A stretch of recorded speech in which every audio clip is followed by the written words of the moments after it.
Good evening, everyone. It's 6:33. We're in open session. Can we have roll call, Michelle? Mr. Lawton? Here. Mr. Cologne? Here. Mr. Kutu? Here. Mr. Sanctimond? Here. Mr. DiMartino? Here. Great. Susan, could you please read the mission statement?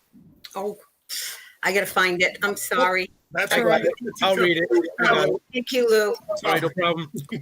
The mission statement: the West Warwick Public Schools, in partnership with the entire community, is dedicated to providing all learners, with access and opportunity to a challenging, comprehensive education while developing 21st century skills in a safe, personalized learning environment. Thank you.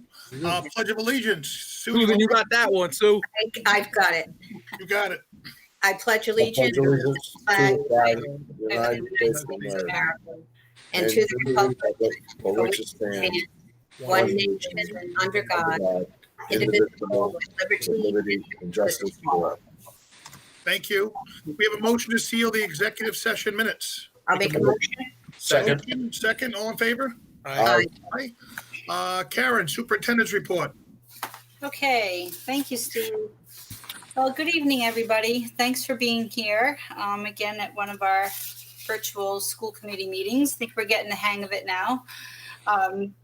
So I just wanted to talk about one topic tonight. Obviously, the thing that's on all of our minds and people are mostly concerned about at this point is the potential reopening of school in the fall, more specifically August 31st, per the governor's issued state calendar. So as I've noted in my letter updates for the past several weeks, each district has been charged with developing a reentry plan to submit to Rhode, and that plan needs to have 3 separate scenarios: one for full return, all teachers, all staff. And under that scenario, there's very strict CDC guidelines that we have to follow in terms of social distancing, where kids eat lunch and breakfast. There's a big transportation piece that's involved in that. The second scenario is a partial return in person, in which case it could look like a lot of different things, in which case some of the kids come back at one point and other kids do distance learning at another point. And the third scenario is a full distance learning option, just like we did in the spring, meaning all kids are home, all teachers are at home for the most part doing distance learning. There is some room there for potential in-person instruction for some vulnerable populations. So we've been very busy in the district developing our plans. They are a work in progress. They will be ready for submission on Friday. We're still meeting, we're still working, we're still analyzing the results of our student, staff, and parent surveys, which will all be incorporated into the plans. When we submit them to Rhode, they'll be reviewed by Rhode and a consultant agency that Rhode is, or the state has employed to help with the process.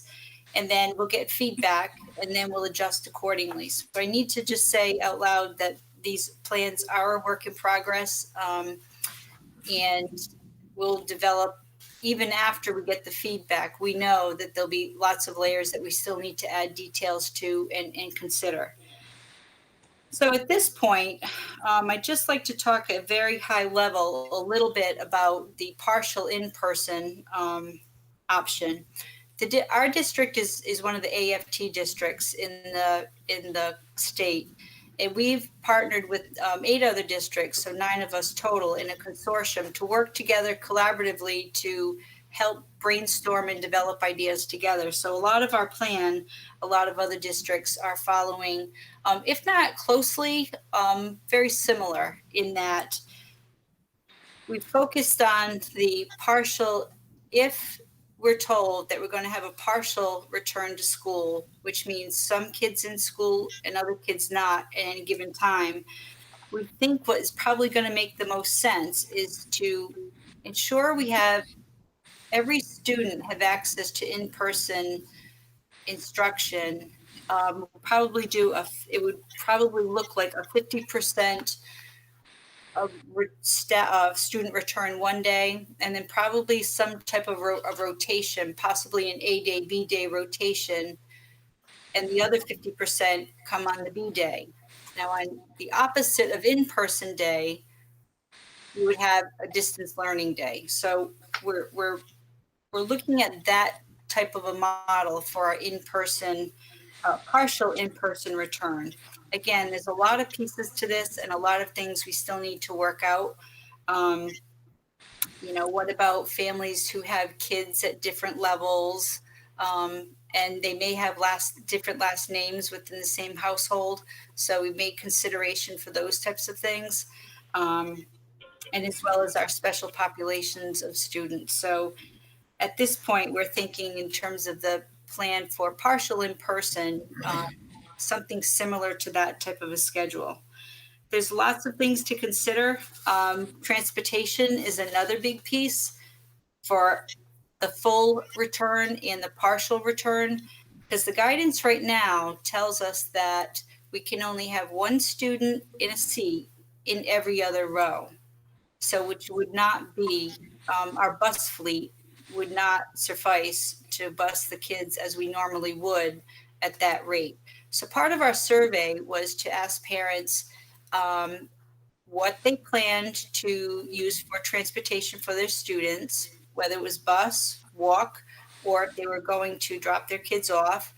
Another question was if parents were able to drop off their kids, and if they would be willing to drop off the kids. So we're trying to fine tune the number of the actual ridership for the upcoming year to see what we would have to do for transportation. Other considerations are, the walking distances. School committee has policy around walking distance for kids. So we're really trying to turn over every rock in terms of options. There's pretty significant CDC guidance around cleaning and disinfecting. Each director has taken on the charge of their relative part of the plan. In this respect, it's Kenny Townsend and Property Services who's really taken on the cleaning and disinfecting aspect of it. We need protocols regarding, health and safety is at the forefront of every single piece of our plan. So I need to say, just started with that. So health and safety is the most important part of our plan and our major concern. So we also need to have protocols and processes in place for when students or staff might present with symptoms in school, and how do we isolate them, how do we treat them, and such. So there's an awful lot to these plans, and I want to give everybody credit and gratitude for participating in the subcommittees.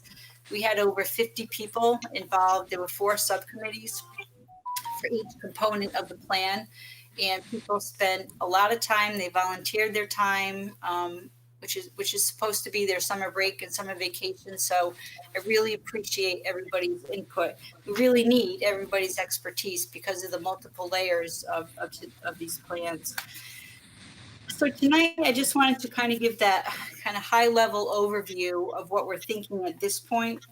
The plans will be due, as I said, to Ride on Friday. We'll get feedback. We'll make adjustments. And we are required to have our plan posted on our website by July 31st. So knowing that parents need to plan, knowing that parents need to know what the details will be, we'll post by then. If we have a plan, based on our feedback, ready to go before then, we'll post it as soon as possible.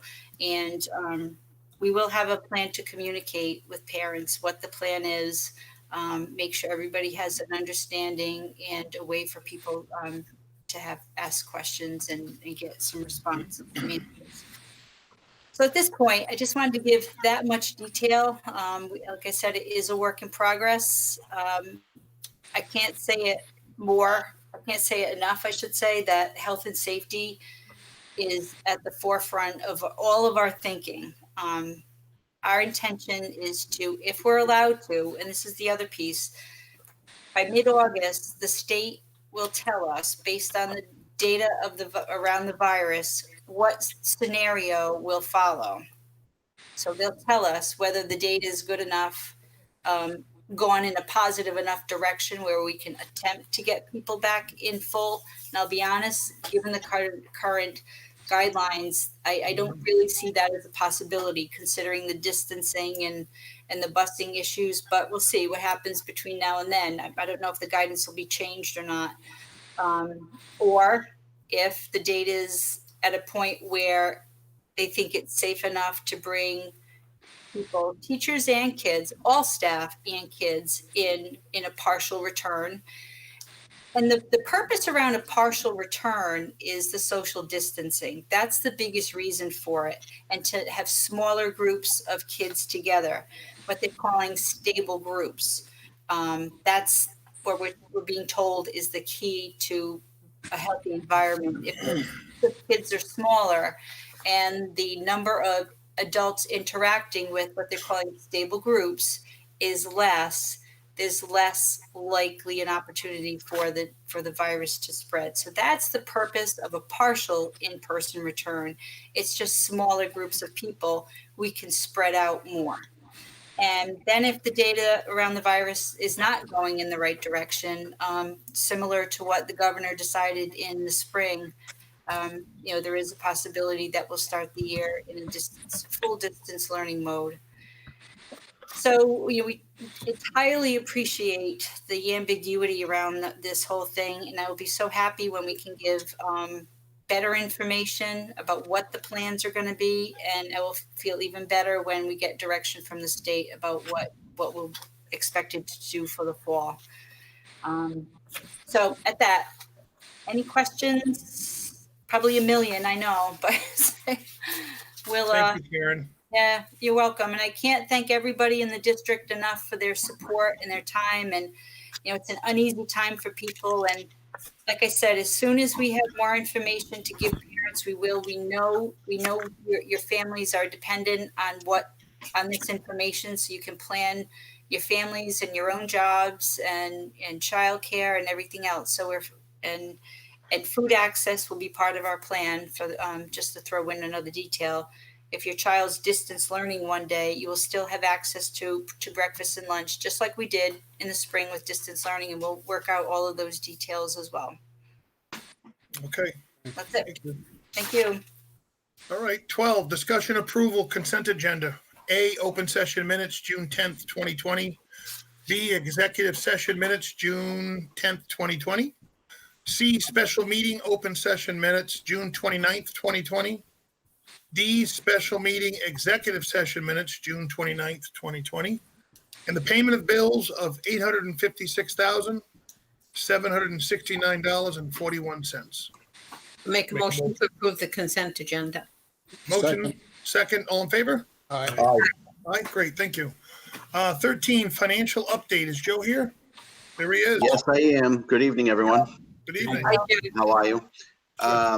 Just go through this quickly. As of June 30th, 2020, we've utilized 95.9% of our budget, the expense side. It's about a 22% increase, or $10 million from March. 6.3 million of that is the salaries related to that. Keep in mind, at the end of the year, we do a balloon payment to our certified staff because they're paid for 26 pay periods, and they get 4 of those at the end of the year in one payment. There's no real issue expenditure-wise in the budget, but one thing I wanted to explain revenue-wise, which is affecting our year end. As you know, the state has provided some relief, financial relief for the pandemic through CARES Act funding. Initially, when we got that funding, our allocation of that is about $901,000. Originally, we were under the impression that money was going to go towards fiscal 21. Turns out that the state decided to cut our state aid by the same amount of money and use that $961,000 to replace it, but through a federal fund, which means when we look at our general fund revenue, it's going to be short by just under $1 million. And we won't be able to report that CARES funding as part of our general fund. So what's happening is, with that $1 million cut, it pushed us into a slight deficit position potentially. It was roughly $150,000 last time I ran the report. But just keep in mind that we are in the process of closing the year. We have more revenue that we have to post and have come in.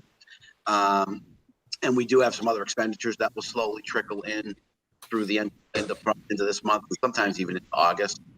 So I don't have a final number for you, but the good part about it is we can utilize that CARES funding, that $961,000, to place any COVID-related expenses back to March 13th, the last day of school. Right now, I think we've expended about $110,000, so we could offset whatever we need with that money. Hopefully, it'll cover all of the deficit, and we won't have any deficit. Great. Does anybody have any questions on that? Yeah, Joe, on the COVID-related funding, which is the federal funds, their fiscal year doesn't end until October. Does that mean we have till October to spend it? The CARES funding, from what I understand, is available for us to use until fiscal year 22. Okay, so that we can carry that funding over. Absolutely. The goal was to not even touch that if we could, to hopefully wipe out that deficit. That'd be great. Okay. Yeah, that's the goal. Very good. Okay. Louis? Yeah. So Joe, my question to you is, can we use that money can we go back and use that money for things that we've used in fiscal year 2020 and then move that 2021 funds forward? I mean, use the money we spent this way going forward. It has to be COVID related, from what I understand. I think it's flexible as far I was as just going what to they say consider everything COVID since related. March. I mean, has been COVID related. We just spent $800,000. Yeah. Well, and part of the problem is too that we, it'd be nice to be able to use it for salaries, but really there are no additional salaries except for maybe one or two individuals that are helping out during this time. Yeah. So, I think in general, I mean, the school cleanings and all those things, I mean, a large portion of the salaries paid to those folks where I understand what you're saying. They're not added. So I get it. Right. Now. I understand what you're saying. But the purchase of the items and the expenditure we did for the purchases can be covered by that. Okay. I get it. Okay. Yeah, I first want to thank Joe for keeping track of this moving target with the funding. It's been just crazy. And, I'm really glad that we'll have that because we've talked about many times that, I don't see the expenses for next year going down. So what's left of the 900 is going to be well used. So thank you, Joe. Thank you. Just the other thing is, I just reached out, but I got a bunch of erasers and I got a bunch of pencils here. So don't give those away yet, Louis. no, hang on to those. And I got a good sharpener for you, Joe. No. Thank you. There's really nothing really to report on the school lunch deficit. We did have one account paid off for about $176. So it's pretty much steady to where it was last month, just over $45,000 of unpaid school lunch balances. Okay. Thank you. That's it. Thanks, Joe. Thank you. Thank you. 14, discussion approval, Rhode Island Schools 2020-2021 calendar. Members of the school committee, I recommend that there be a discussion/approval of the state issued calendar for the 2020-2021 school year. This is actually an executive order from the governor. So technically we don't need school committee approval, but I thought it made sense to bring it before the school committee. So number one, you are aware, but I do think that you should agree and approve that we'll engage with the recommended. Yeah, I saw a slight correction that needs to go into the calendar you sent us doesn't include the 8 Monday professional development days. Oh, okay. All right, and so I'm we should sorry, put them in. I didn't pick up on that. And thank you. So we'll do that. We'll add the 8. And because should we make a note that there will be no snow days because there'll be distance learning days? We can. Yep. Because that's the mandate, right? I was looking at the calendar that the state put out, and that was so. There are 8. For others you want to aware, there are 8 Mondays that will be distance learning days, and professional development days. So that they're not adding. It's a way to get 8 professional development days into the school year, which I think is great. But the other part that's interesting is no snow days, because snow days are going to become distance learning days. All right. Yeah, so Thanks it's for actually pointing not it a out. bad So, calendar. It's yeah. not a bad calendar. You know, We'll something add- the state did that I could actually say isn't bad. We'll add the PD days, and that may have something to do with Yeah. you not having access to my color printer that may not have translated. So that's my miss.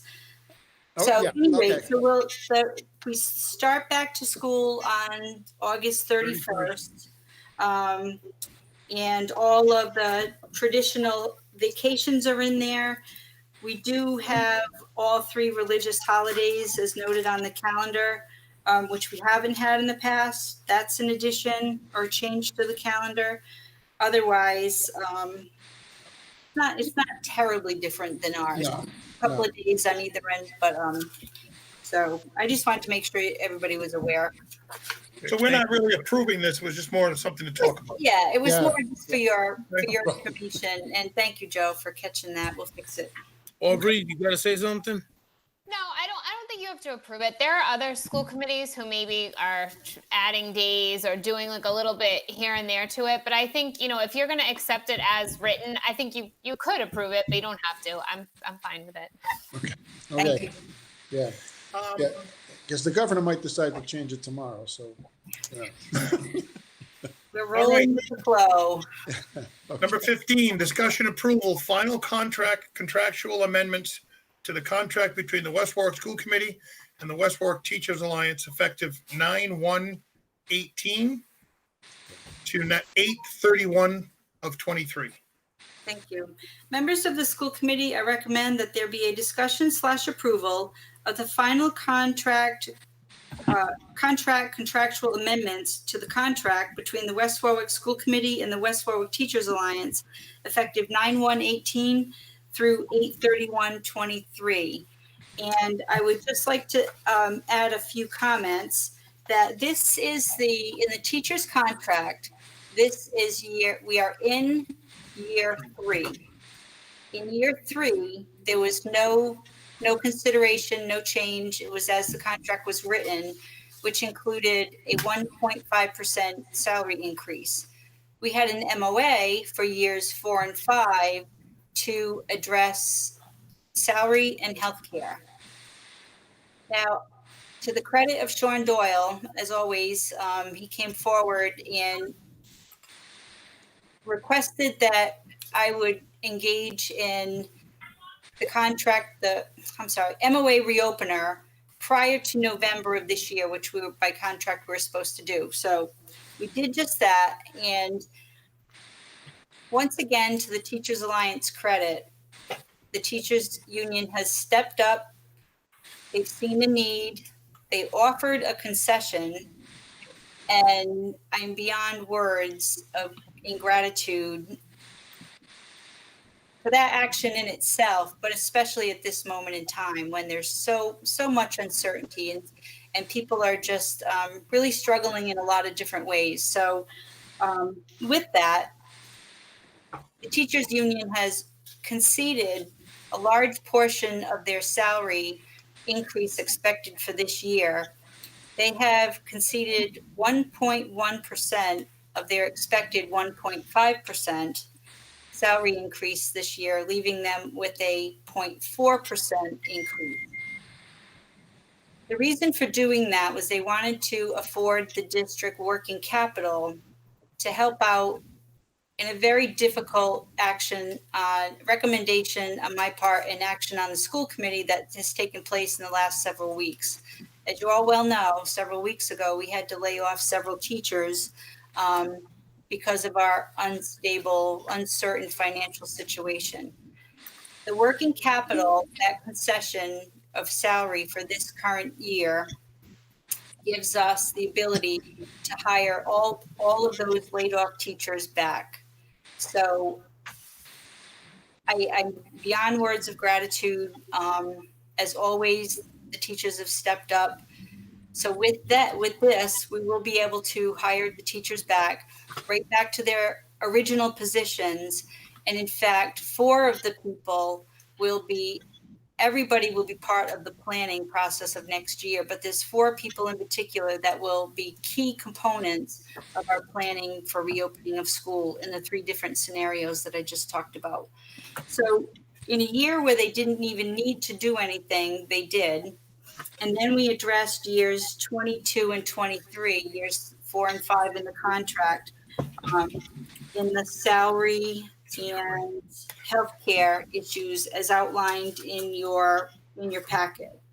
So I propose that tonight, that you approve these recommendations, and in full gratitude of the teachers' support of the district once again. Absolutely. Can we have a motion? I just wanted to say something. Let's get the motion on the. Do the motion, then we'll do the Yeah, comments. I move that we approve the contract. Motion by Joe, seconded by Lou. Are there any comments? Yeah. Yes, please. So, I just wrote a quick thing out after executive session in between. Just wanted to make a point. Just no surprise that Karen is the superintendent of the year, and hopefully they give it annually, perennial, I guess. I just want to say to Sean Doyle, to the unions, to the teachers, and the voters. Honestly, tomorrow, we have an all-day referendum with the town budget, but they need to pay close attention to what we're doing. It was a very, very difficult decision for us to have to lay off folks, and I think I speak for all of us on the school committee when we say we did not take it lightly. It hurt us. We all have family members. We all have responsibilities and bills, and it's a very difficult decision to have to do that to anyone, much less people we know and we care about and we like. So, they say that it takes a village, and this village are the teachers and the union folks, and Sean and you, Karen, and everyone involved. And so I just want to say thank you on my behalf and on behalf of the school committee, to the teachers for the concessions with their salaries and medical payments and everything that they've done to keep this in motion. Thank you. Yeah, I want to add to that. I'll tell you what Louis had to say, but we are very, very fortunate in this town in that we have teachers that really care about what they can do for the kids that we have in our schools. It's a phenomenal thing that they have done, and it's unheard of. It's a teachers union that really puts what's best for the kids that they see every day first, and I think that's just a phenomenal thing. And it's praise to the teachers union, and praise, of course, to Karen to negotiate that. But it was Sean who brought it up, to my understanding. And so the teachers union said, "Hey, this isn't right. We need to do what we can to help out." And they came up with ways to do that. That's phenomenal. I got to thank Sean. I got to thank all of the teachers, all of the membership in that union. That what you're doing is a phenomenal thing. It's just unbelievable, and I thank you very much. I'd like to echo that and say thank you also. Thank you. And myself, heartfelt gratitude to the teachers union, to Sean Doyle, to Mrs. Tarasevich. Yeah. This is just unprecedented. Yeah. And even as I'm talking about it now, I just have this sense of warmth and gratitude for living in such a community and being part of such a special group. Yep. So thank you so much. Thank you. Agreed. Thank Sounds like it's unanimous. Can we take a vote? you. Oh, yeah. All in favor? Aye. Aye. Aye. Congratulations. Thank you. Thank you. Thank you. And I just wanted to follow up on a point that Louis and Joe made. I just want to really reiterate that we're able to, our ability to bring the teachers back from layoff is no impact to the local budget. In other words, it's solely on the concession from the teachers. I just wanted to make that point. Thank you. Great point. Amazing. It's amazing. Okay, number 16, discussion approval memorandum of agreement between the West Warwick School Committee and West Warwick Teachers Alliance. Reason exceptions to Article 1 and 15. Members of the school committee, I recommend that there be a discussion/approval of the MOA between the West Warwick School Committee and the West Warwick Teachers Alliance regarding exceptions to Articles 1 and 15. And as noted in your packet, this is relative to, and we discussed earlier, relative to a restructure at the Quinn School regarding our contract with the Briggs School. Over the years, we've had a contract with the Briggs School to service a certain program. And to the credit of Jess Perry, our Director of Special Education, she did a good analysis of the program and the district's ability to create and run our own program with this at a savings to the district. So part of that restructure is the student family liaison position that will be created as part of that restructure. And again, part of the savings that's included in the restructure. Okay. Can we have a I'll make a motion to. motion by Sue? Second. Second, all in favor? Aye. Thank you. Members, you're welcome. 17, discussion approval. MOA between West Warwick School Committee and West Warwick Teachers Alliance. Amendment to Articles 15 and COVID-19. The members of the school committee, I recommend that there be a discussion / approval of the MOA between the West Warwick School Committee and the West Warwick Teachers Alliance regarding amendment to Articles 15 and COVID-19.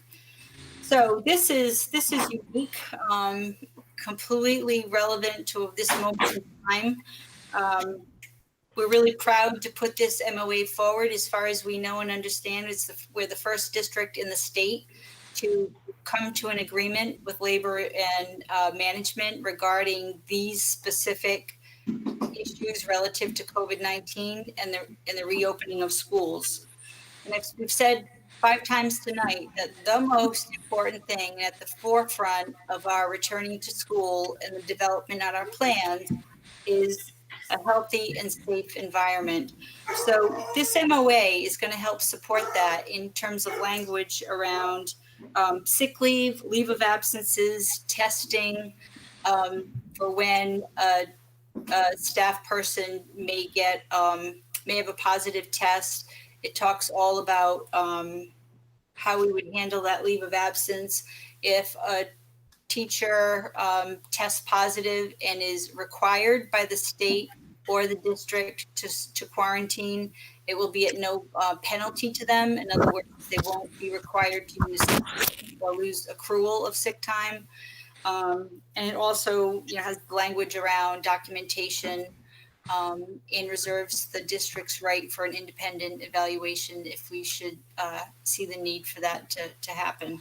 So I want to thank Sean Doyle once again for his partnership.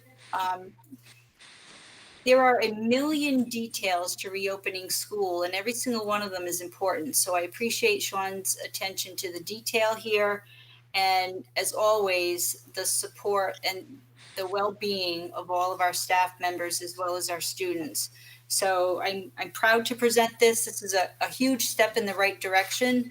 The future is uncertain, and it's these types of things, these types of agreements, this type of collaboration that's going to get us through a lot of things, procedures and policies that we need to work out to protect everybody. Our intent is to make sure everybody is okay.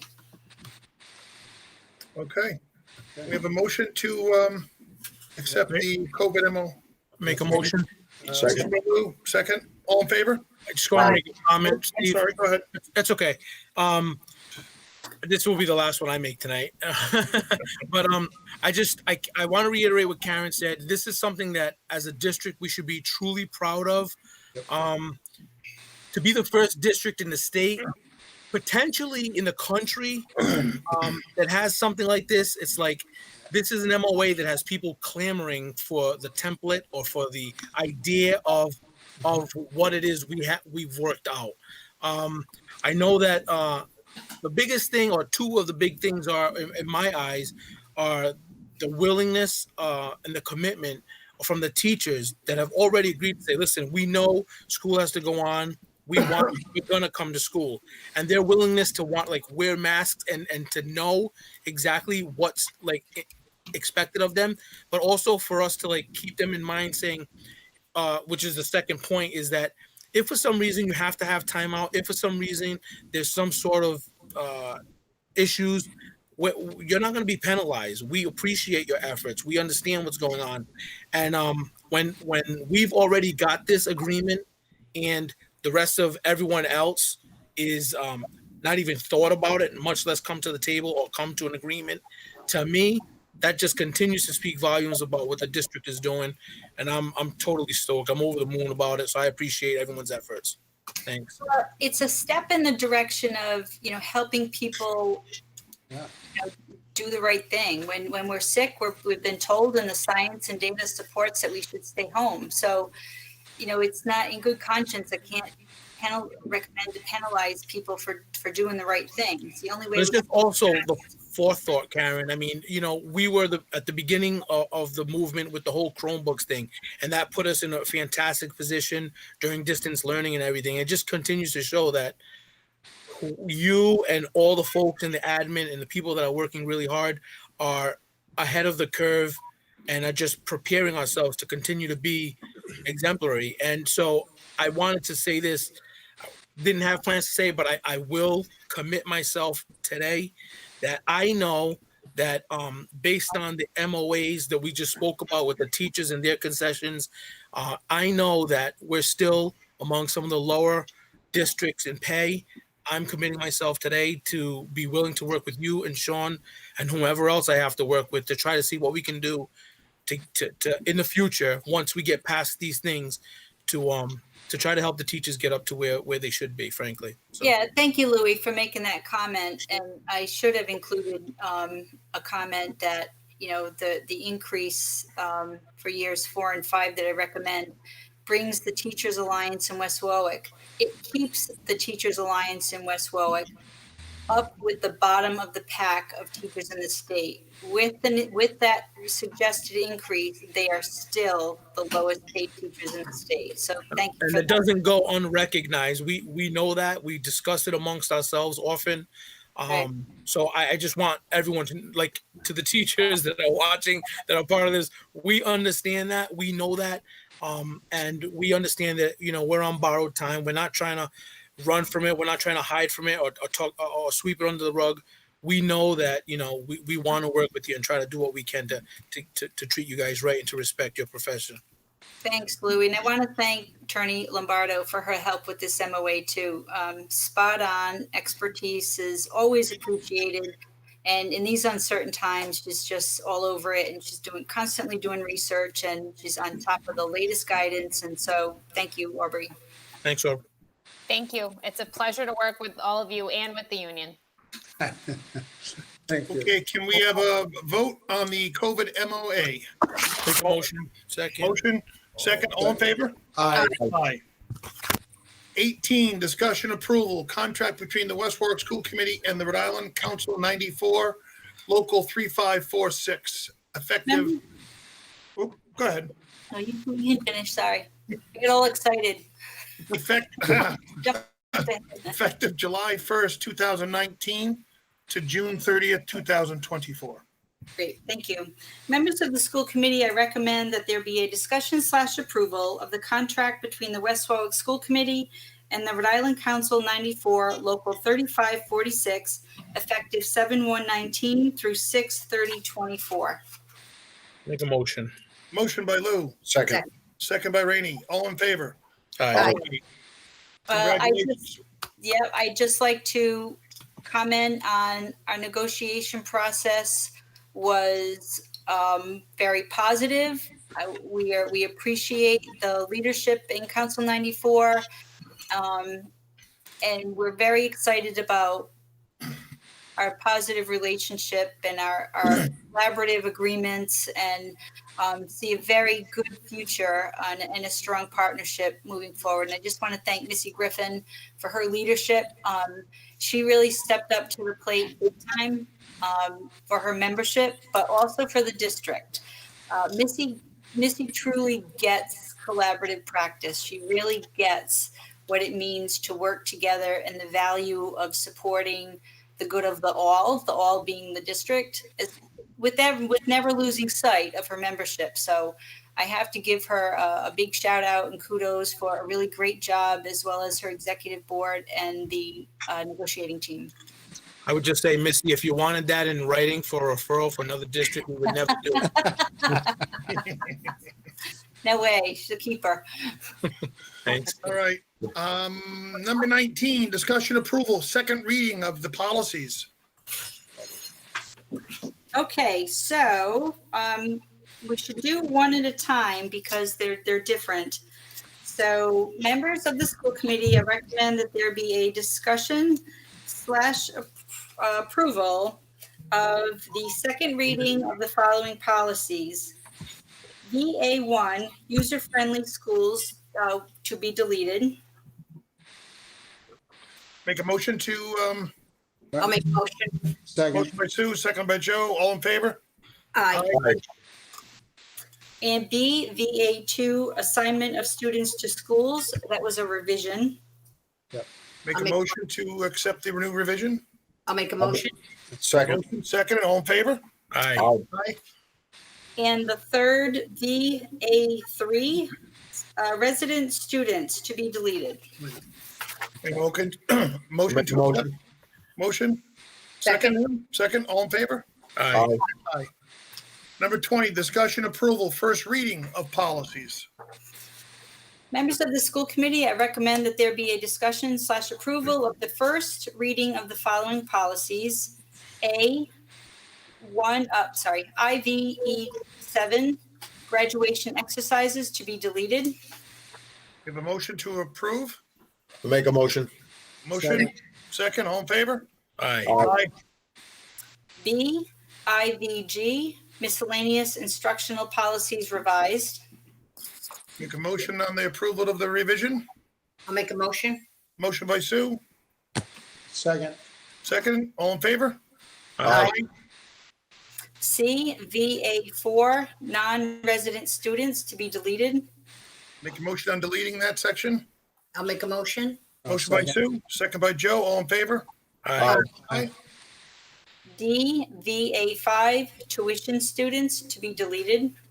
Make a motion. Motion. Second, all in Second. favor? Aye. Aye. Aye. E, VA6, non-tuition students to be deleted. Make a motion for the deletion. Make a motion. Motion, second, all in favor? Aye. Aye. F, VA11, lockers and locks, updated per, updating of review date only. Sorry. Oh, okay, Make a motion on that one. okay, Make a motion. second, Motion, second, all in favor? Aye. Aye.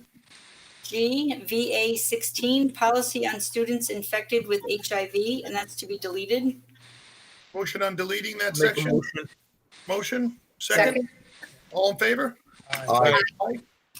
And the last one, H, VB7, freedom of speech to be deleted. I'll make a motion. Second. All in favor? Aye. Aye. All right, we have a resignation, acceptance of a resignation for retirement purpose, special education resource teacher, West Warwick High School. Members of the school committee, I recommend with regret that you accept the resignation for retirement purposes from Deborah Coda Henry, special education resource teacher at West Warwick High School, effective June 13th, 2020. We have a Make a motion to accept motion. the resignation. Motion. Can we have a second? Second. Yep. All in favor? Aye. Then we have a few appointments to announce, but I do not believe we vote on these, correct? Correct. Yes, that is correct. So 22. So I just wanted to inform the school committee of the following appointments. For our proficiency-based summer school, we have teachers and counselors, and it's effective 6/26/20 and 6/6/20 through 7/24/20. Christine Bonus is the math teacher. Gina Poulos is the science and biology teacher. Lisa Flanders, history teacher. Christopher Bichet, English teacher. Andrew Bellinger, special education. And Karen Moniz, guidance counselor. Great. Motion. we don't need a Well, motion, we don't have to motion. No. Yeah, these are just notifications. okay, Thank you. All right. We had Okay. 23 now? Oh, no. we gotta finish the 20. Yeah, so Sorry, we 22B. have special education ESY, Okay, which is in my packet here somewhere.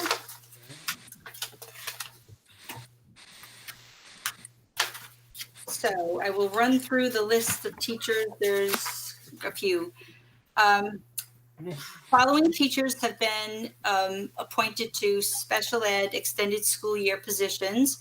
Jennifer Gio, special education preschool teacher. Anne-Marie Breslin, Caitlin Cardarelli, special education preschool teachers. Brittany Littlefield, special education teacher elementary. Caitlin Deming and Jody Orlando, also special education elementary teachers. Kelly Hursty, elementary special education teacher. Deborah Brennan and Sabrina Ariel, middle school special education teachers. Helena Lottie, high school self-contained special education teacher. Melanie Moore, high school special education teacher. Deborah Bryan, Mary Catherine Wilson, Julie Fisher Broder, Stacy Duva, and Kristen Giorgio as elementary and middle certified special education teachers. Heather Andrews, Rebecca Benoit, Leslie Carter, and Heather Andrews as certified speech language pathologists. Jennifer Wentworth, physical therapist. Christine Thornton Lepico, occupational therapist. And Marie Drum as a social worker. Steve Boyce, psychologist. DBT, Pam Pettis, and speech therapist, Deb Bain. Congratulations. Congratulations to all of them. Congratulations. Congrats. Now we're up to 23, Steve. 23, audience of citizens. Is there anybody out there? Jim, did you have any? I can't tell on my end. It still looks like Sean Doyle. raised his hand. No. Sean, you're muted, but there you go. Of course. So, good evening, school committee. Sean Doyle, West Warwick Teachers Alliance, Superintendent Tara Savage, of course, Michelle and Aubrey too.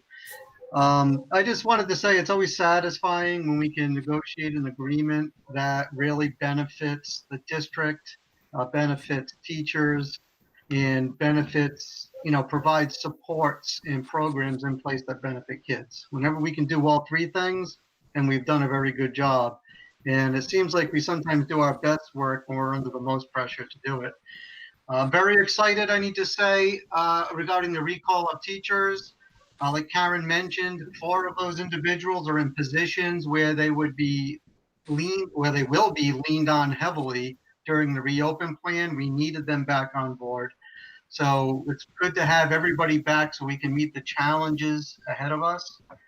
And speaking of those challenges, I have to agree with Karen and Aubrey that I'm very proud of the agreement we reached surrounding COVID-19 and how it can affect schools. And we have reached an agreement that will look out for the health and safety of students, adults. It provides not only health and safety protections, but economic protections for those employees who are, risking their health to come to work and support the district. I do think it is a model, and I'm very proud of the work we did on it. I have to say that working with Karen and Aubrey on that agreement may be one of the most rewarding negotiating experiences I've had, because the 3 of us sat down and it was all about protecting people. And again, I guess the word is proud. I'm just proud that we're able to get it done. And finally, I'd like to strongly recommend that Louis Cologne is on the next negotiating committee.